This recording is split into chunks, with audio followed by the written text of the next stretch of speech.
The following is a hockey podcast out of Vancouver and Surrey, British Columbia. It'll only consist of a lot of puck talk and even more BS, or in actual words, banter and satire. Enjoy, and as always, go Canucks go.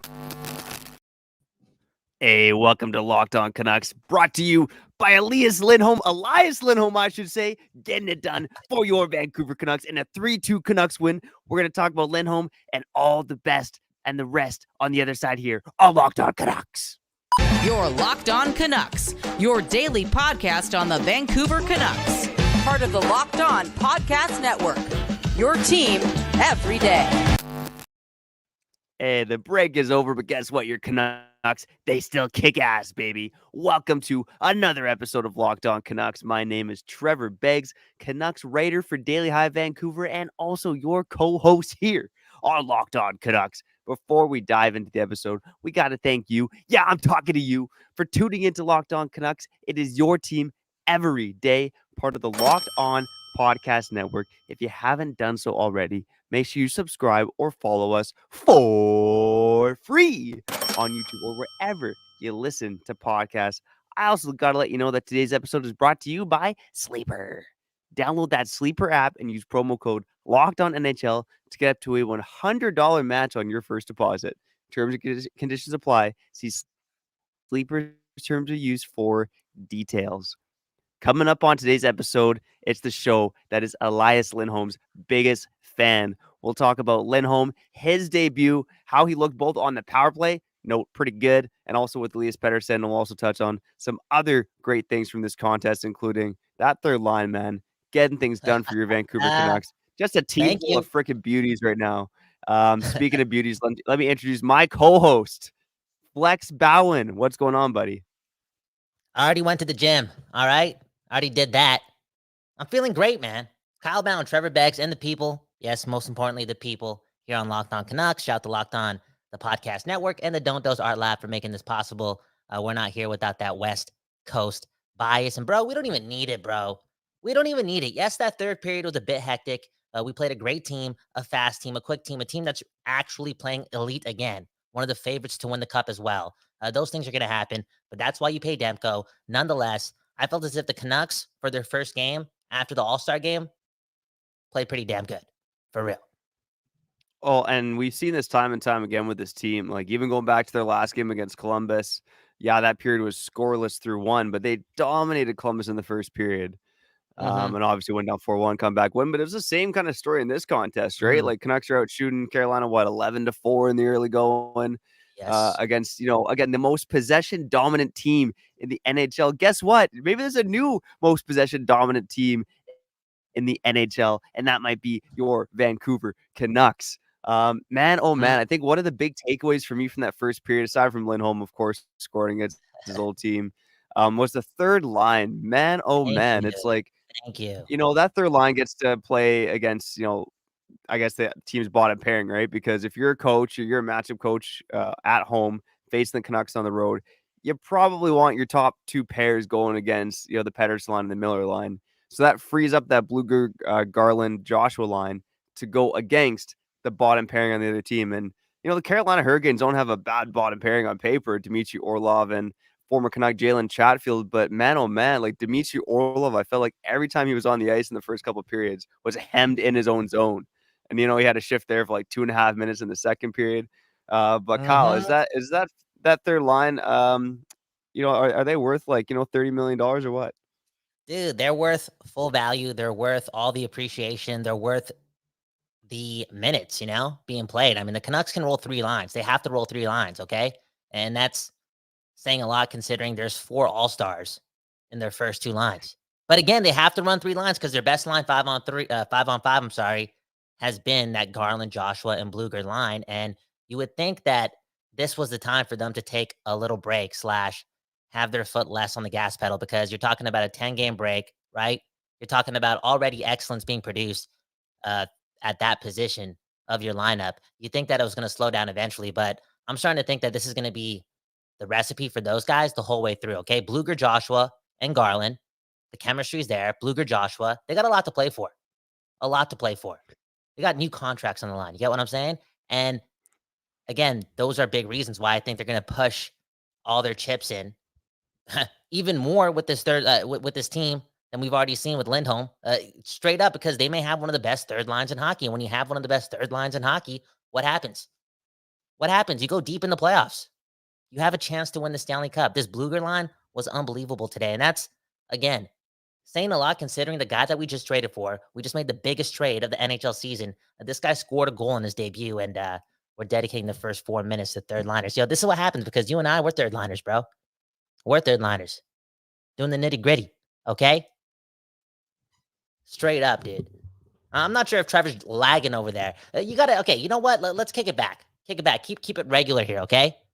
For a bit. Do you know Trevor Beggs is literally doing the most? He's got a family. He can't be doing Canucks podcast when everyone's asleep because he's got a young He's got a young family. So this guy's set up outside on his deck. It could be raining at any point, and this guy's doing the post-game show. So Trevor, I think you're back. Take it away. Just went on a long spiel. You're doing a lot for the people. Yeah, man. Man, you should see my deck right now, man. Look, the storm broke my canopy. It's a freaking mess here, man. But I'm doing it for the people here on Locked On Canucks, man. Because I freaking love this team, and I've never loved them more than I love them right now. Okay, Kyle. And maybe on the other side, or maybe on tomorrow's episode, I think we got to do some talk about how this team compares to 2011. But we'll table that. Come on, can we not do that, man? Come on, let's just ride the wave, live in the moment. Okay, you know what? I've already spent so much time this year living in the future, right? Even in these recent moments, I'm still only dreaming about June, not really appreciating what's going on right now in this moment. And you want to do what? You want to kick it back to 2011. I think it's an interesting comparison. We won't do it on this Not episode, tomorrow. But I think it's going to be interesting to compare the two teams at some point because the Canucks right now, especially after the win today, are on pace to have the best regular season in franchise history. Okay, coming into tonight's game, they're on pace for 118 points. That would be 1 point better than the 2010-2011 team. So, I think we're whether you want to do it or not, we're going to have these conversations because we might be witnessing the best team in Canucks history, which is bananas to say, not just because of, how good that 2011 team was, but where this team was 12 months ago, right? Like this is one of the most insane seasons in Canucks history. It's funny. We haven't even really talked about Lindholm yet, but I want to make one more point on Teddy Bluger. Let's not talk about Lindholm till segment 2 because I got a lot. I had a lot of notes from this game. Continue. Yeah. I will say on Teddy Bluger, one thing we brought up time and time again has been the athletic player card model and how much a player is worth based on the way they're playing. So Teddy Bluger, last time I checked, is up to a $5 million player. Whoa. Like, what is this guy? Like a high-end second line center? This guy couldn't even crack the Vegas Golden Knights lineup last year. And here he is right now, wheeling and dealing, making plays. Like, I can't get over the chemistry on that third line, man. Like, it's honestly unbelievable. And, it's interesting because we kind of alluded to it this week that, he might shake up the lines. It might not be the same every night. Is Connor Garland going to play with Pettersson? Talk alluded to that. You had JT Miller at the All-Star game in interviews saying that, when he was with the Rangers and they had a really good team, they would often shake up the lines and they didn't know who they'd be playing with. And that was a good thing because he had so many good players on the team. Now, a good thing the Rangers never won the cup. They never won the cup, okay? They never won the cup. No, I think I know where you're going. And are you going into the direction of possibly having a Canucks roster where you have Lindholm, Miller, and Pettersson down the middle?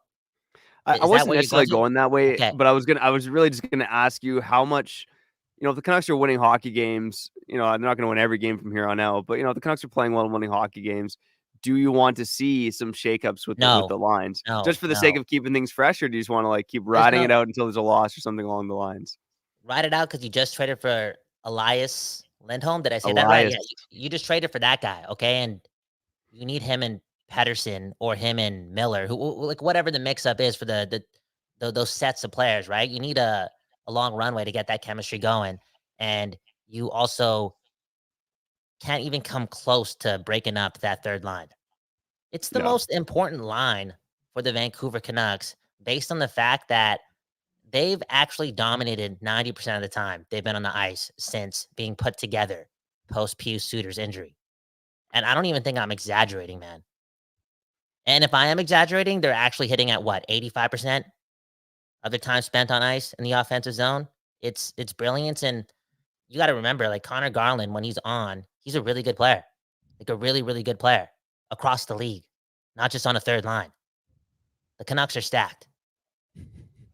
The Canucks are stacked, and you know what? I would agree with you about that third line being the most important on the team because, with Pettersson and Lindholm, with Elias and Elias, you have Mhm. hopefully a forward duo, right? But you don't know who that winger is. With Miller and Besser, you have another forward duo with said unknown winger on that line, right? Sometimes it's Suter, sometimes it's whoever else.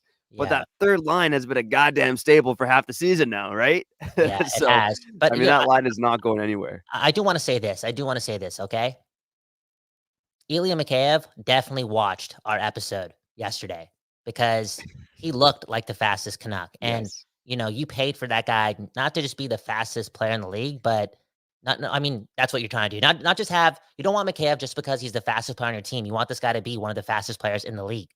And today, I don't know if I was tripping, but that was definitely the best he skated as a Vancouver Canuck. I don't think it was his best game. Like he's been more efficient, but the way he was moving his legs, it was evident that this guy got a little bit of a kick in the ass. Now, whether that was because of a one-on-one with Tocchet or whether that's because of the Lindholm bump, the Lindholm bump, like he wants to seize this opportunity and get going, who knows? But I was really, really impressed with Mikheyev's game today. I mean, outside of the Garland line and in the first period, Mikheyev was our best forward. Yeah, I know I don't think it was just us, but I think he got the message in general. And not only that, but Kuzmenko's kind of been the whipping boy in general, when he was here. But I think Mikheyev had not been playing well, right? So now with Mm-mm. Kuzmenko gone, it's like, okay, who's not playing well on this team? There's not many choices when you have a team that's first overall in the NHL Yeah. doing what the Canucks are doing. So yeah, Yes. Mikheyev, I think was awesome tonight. He had a couple chances as well, was showing the speed. Yeah. He got the message. Look But at I us, think we man. haven't even talked about the main attraction yet. Let's touch on that on the other side. Ooh. Elias Lindholm, baby, 2 goals in Damn. his Canucks debut, the 66th Canuck in franchise history to score in his debut. Although I'm not You're sure how such many a have scored nerd, two in man. their You're such a debut. nerd, Debut. man. You're such a nerd. You got a family, okay? Look at what you're already doing. You're going camping to record a podcast right now. Relax, buddy. You got a family, a young family, okay? I'm just regurgitating what Shorty said on the broadcast. But anyways, man, we'll talk about Elias Lindholm and that debut. On the other side, before we do that, I got to shout out FanDuel. Happy Super Bowl to all those who celebrate from FanDuel, America's #1 sportsbook. If you're like me, Super Bowl Sunday is all about scoring, the best seat on the couch, grabbing your favorite football snacks, and placing some super bets. Kyle, I know you don't watch Super Bowl, but if you did, what would be the ideal snack, man? Oh, did your mic cut out or is that just my computer? All right, sorry. Yeah, sorry. I'm here, okay? I got to say either chicken wings or chicken curry. Yeah. I'm glad you didn't Okay, laugh okay. at the other one, man. Come on. I was testing you there, okay? Continue. All right, all right. Well, for me, it's bacon wrapped pickles, man. I'm definitely What? having bacon Bacon wrapped pickles wrapped on Sunday. pickles? Yeah, Bro, man. are you Oh, dude, dip it in some like sriracha mayo. Oh, buddy, that's the bacon stuff wrapped right pickles? there. Let's go. Come over to Okay. Bagsy's house for that. Make sure you go play some bets on FanDuel, okay? Because FanDuel has so many ways for you to end the season with a W or 2 or 3. Not only can you bet on who will win Super Bowl 58, but FanDuel also has bets for which players will score a touchdown, how many points will be scored, and so much more. New customers join today and you'll get $200 in bonus bets if your first bet of $5 or more wins. Just visit fanduel.com/lockedon to sign up. That's fanduel.com/lockedon. Make every moment more with FanDuel, an official sportsbook partner of the NFL.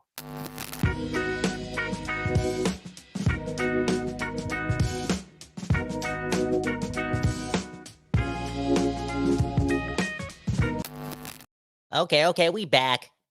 And once again, one love to FanDuel for doing the most and helping us out and maybe, just maybe, pushing the Canucks up in their top 10 cup odds. Because I know the NHL released theirs in relative relations to, I think, like DraftKings or whatever sporting company they use. Okay, I'm not going to name their name, but they had the Canucks as the 7th best team for the cup odds. Okay, so maybe FanDuel fixed that. Anyways, your Vancouver Canucks doing it again, and that's winning.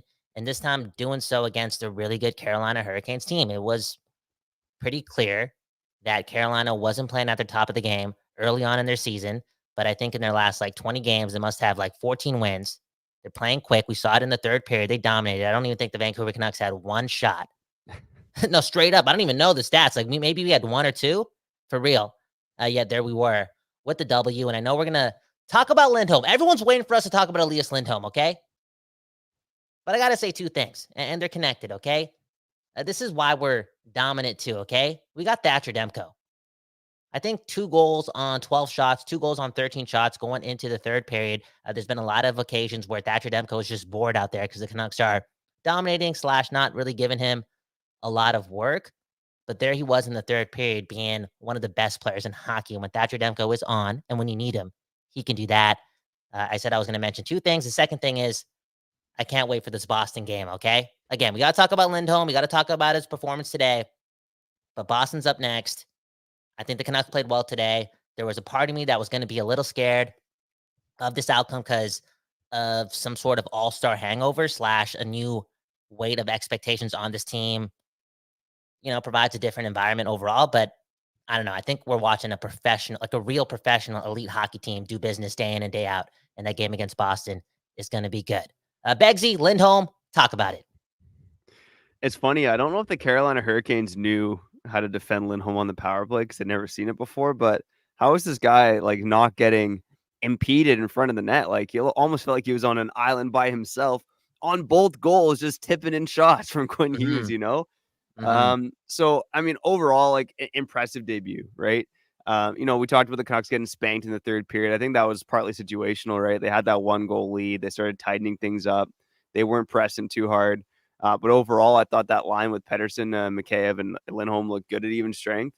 But yeah, on the power plays where he really shone through, right? And I think in general for him, just, a nice clean way to start off his Canucks career, right? He has a, decent showing in the faceoff circle, hitting 50% there. Did pretty well playing on the line with Pettersson and Mikheyev, considering that he hadn't played with these guys before. And you can check out, playing at the World Championships with Pettersson 5 years ago. I don't think that really matters or plays into it at all. But the fact that he was able just to get acclimated with the team, I think it's good that they're starting on the road. But baby, in front of the net on the power play, just doing some business. Let's go, man. Come on. 2 goals? Are you kidding me? A bit. 2 goals? Are you kidding me? Yo, and even if it does get scouted, they're going to move around. Him and Best are going to switch places, do their thing. It's going to be fine. A lot of elite talent on that power play unit. And just alluding to the word, right? The word of the year. I don't think I'm overusing it, but it's magic. Okay, what are the chances? What are the chances he scores 2 goals in his debut? It's random. It really is. But then it isn't because, again, this season feels magical. I think Lindholm, in general, overall, showed me that, again, I keep using the word professional. I think that there's going to be a certain style to that top 6. A lot of board battle wins, a lot of smart plays, a lot of dominance in the offensive zone. Maybe not a lot of flash, right? But just a lot of winning battles, man. I see a recipe there. And it was the first game, 5-on-5, not the best, but at the same time, I do think, and maybe the commenters can agree with this, I feel as if the puck was following him all night. And it was in his feet, or he was late to it, or there was a bounce. And that isn't a lucky thing. I think he just has that cerebralness in him. And we're talking about a top 10 pick in the draft. Am I correct on that? Like, he was a high pick, did his thing. He's been a good NHLer. He's played really well with elite players. Dude, the Canucks, again, got to use this word because it's true. The Canucks are stacked, yo. The Canucks are stacked. Yeah, seriously, man. And he was 5th overall, just like Elias Pettersson. He was 5th overall back in 2013. Elias Lindholm was.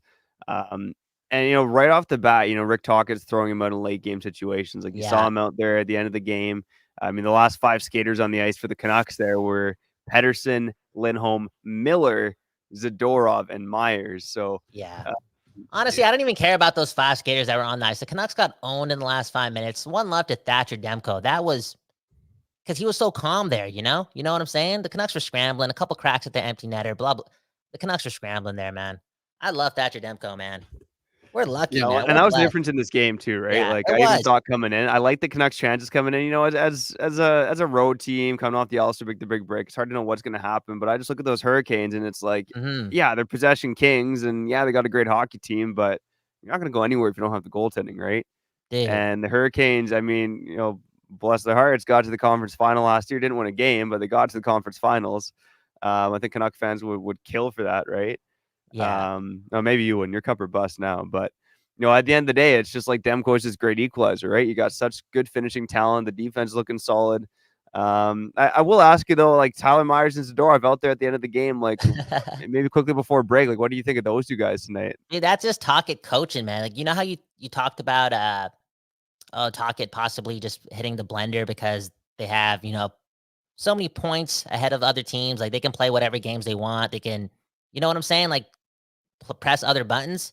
I think Yeah. this is Tocchet's way of also doing that when he wants to, and that's instilling a vote of confidence in players, like giving them a chance to close out a big game against a big team. And I don't think Zadorov played a perfect game today. That's why I kind of was concerned with him on the ice at the end, because the whole game he was trying to do too much. But on that note, when there's so much good in that, you know what I'm saying? And I thought Zadorov was, because we got the win today and none of his mistakes led to goals. Like Zadorov was noticeable. He was somebody I want to watch in the playoffs. He was laying the body. He gives this team edge. He gives this team something that it doesn't have. And I'm going to say this. I guarantee there's been absolutely no real substance with those Zadorov trade rumors. Okay. Yeah. There's nothing there. You want a guy like this. And bro, I know those assets are like 15 years old and 17 years old. I know. And at the time, it seemed as if we got him for nothing, but that's not the truth. We traded 2 draft picks for this guy this season. Yeah. In an all-in season. This was your trade deadline move, and I see a little bit of Ratko Gudas in him. One of the commenters alluded to that. Speaking of the commenters, let's read this together, okay? Aaron Phillip with "Stay humble, Canucks fans. This team hasn't accomplished anything yet. Don't tempt the hockey gods." I'm not going to bash the comment, okay? I'm not going to do that, even though I want to, but I'm not. I'll say this, though, okay? Again, magic in the air. Let's keep producing magic. This whole week, guys, do us a favor. Do the world a favor if you cheer for the Vancouver Canucks. Pick up a piece of garbage that's not yours. Get the karma going. The luck hasn't been used yet, but we need it to get to June, okay? There you go. One love to the hockey gods. Kyle Bowen, all about picking up that garbage, man. Yes, sir. You're a beauty, and just like Aaron, I think Aaron watched our show yesterday, right? The Canucks haven't proven anything yet.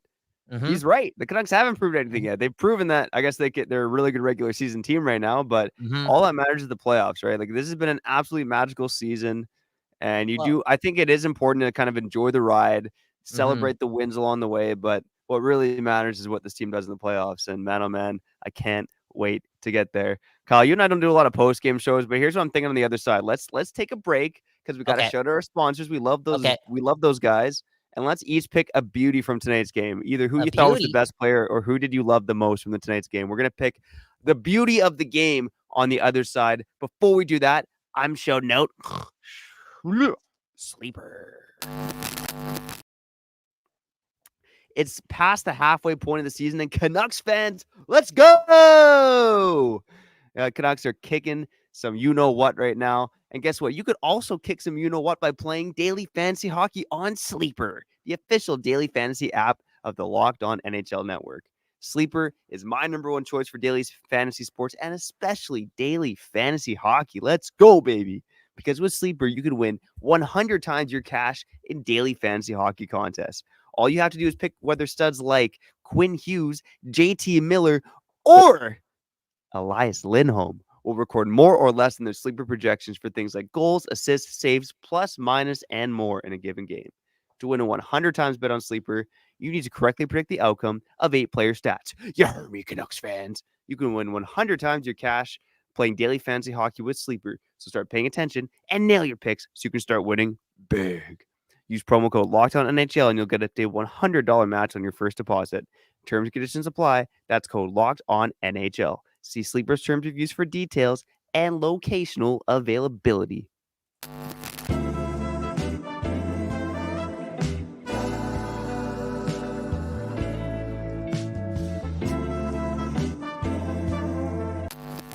Okay. We back on this conversation about your Vancouver Canucks, Locked On Canucks. My name is Kyle Bowen. That right there is Trevor Beggs. Once again, one big love to the Don't Doze Art Lab, providing that West Coast bias for years and years and years and years. Dude, it's us against the world, man. It's happening, man. It's us against the world. And Trevor, yesterday we did that episode. The Canucks haven't proven anything yet. I agree to some extent, right? But I think a little bit of that changed today because this was the first game after the break, the first game after the Lindholm trade. The Canucks finally are being respected, right? Like, okay, this team's a real threat, right? They're legit because before it was PDO, before it was a little bit of luck, before it was whatever. The East isn't watching, right? Anyways, they go into Carolina and, in my opinion, play a very, very solid 40 minutes of hockey, okay? 40 minutes of hockey. Now, Give before, him a little more than 40 because they scored that no, goal no, 4 minutes into the third, and I think it fell apart after that, in my okay, opinion. 44 minutes, 44 minutes. I'll Yeah. give you that, okay? 44 minutes. That's Do just it the for truth. Todd Bertuzzi, man. He just celebrated his birthday. Come on. Carolina did their thing. Okay, they're a really good team. I love watching Carolina play hockey. Yeah. I think they're somewhat of a model for real. They're gonna get the job done once. Like, if we believe the Vancouver Canucks are gonna win the Stanley Cup one day with this unit, right, this core, you kind of have to think the same way with Carolina. Okay, they're legit. Anyways, we have Andrew talking about it felt like this could be easily a great 7-game series. Maybe we face them in the Stanley Cup Finals. And if that's the case, I hope no Carolina Hurricanes fans are watching this episode. Okay, because in my opinion, I feel like they lost their team the game, okay? With 4 minutes left, 5 minutes left, 5 minutes left, they're chanting USA, USA, USA. Little do they know, the Vancouver Canucks are not Canada's team. They're America's team. They're America's team. And Demko probably felt it, okay? All-Star break, there's a lot of talk about best on best tournament. He's hearing the USA chants. Bro, that got him going, and that ultimately allowed him to shut the door down against Carolina's comeback. And he's my beauty of the game. Like, I don't know. Again, a pretty emotional game for me because of the Lindholm thing and everything going on, the All-Stars, blah, blah, blah. But to see Demko do that in the third period kind of brought me closer and closer to A, the playoffs, and B, bubble Demko, because I feel as if he's way better when the pressure's on. Yeah, no, I think that's a great point. And I don't know if you caught JT Miller's interview at the All-Star game, but I think Colby Armstrong made a joke about how, like, there's no Canadians on this team. And JT Miller's like, yeah, that's why we're good. Oh, man. JT Miller throwing the chirps. Not even trying to warm up to Canucks Station, I'm man, more Vancouver than I am Canada, though. That's definitely happened in my life. Yeah. It's like I'm way more Vancouver than I am Canada. And, it's ironic how we want the Stanley Cup and our best players, we just have a lot of American stud caliber type of player on this team. And it's cool. It's cool because back in the day when it came to USA hockey, American players, I don't know. I had when I was young and immature, there's a lot of hate in me, Yeah. Yeah, 100%. It's funny. I actually wanted to bring this one other point up. I learned about this, before the game, and I noticed it during the game. But did you notice Elias Lindholm getting booed when he scored the first goal? Apparently, he's not very well liked in Calgary. Carolina, you mean Carolina? In Carolina. Sorry, my apologies. Yeah. Apparently, when he was traded to the Flames, he came back and he scored against the Hurricanes. When he's with the Flames, and he mocked the Storm Surge celebration. That's okay. So, that's Elias Lindholm Elias mad Lindholm not corny. very well liked in Calgary.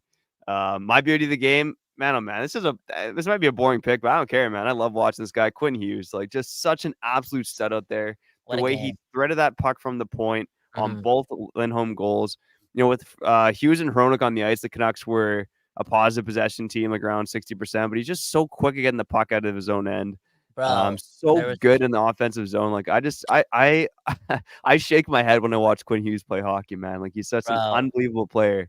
And I can see this guy, having some big moments for this team on a deep playoff run. I could see this guy run a race in which you have to complete 2 triathlons for real, because this guy's stamina is nuts, bro. There was a 2-minute shift for him in the third period, a hectic shift, and he still had a lot of gas in the tank.